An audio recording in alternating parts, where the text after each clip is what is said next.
ఈసారి ఆంధ్రప్రదేశ్లో ముఖ్యమంత్రి ఎవరైతే బాగుంటుందంటారు? చంద్రబాబు గారా, జగన్మోహన్ రెడ్డి గారా? ఎవరైనా పర్లేదు. ఎవరైనా పర్వాలేదు. ఈ 5 years ఎలా ఉందండి జగన్ గారి పరిపాలన? బాగానే ఉంది. బాగానే ఉంది. ఏమి వచ్చింది పరిపాలన బాగా మీకు?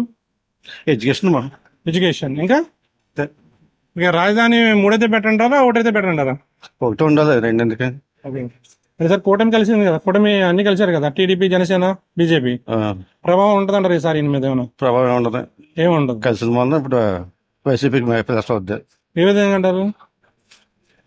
ఓట్లు చీలిపోతున్నాయి కదా. 3 కలిసిందే కదండి. కలిసిన వాళ్ళకే పట్టలేదు కదా. సీట్లు మాట్లాడల్లా వ్యతిరేకత వచ్చేస్తుంది కదా.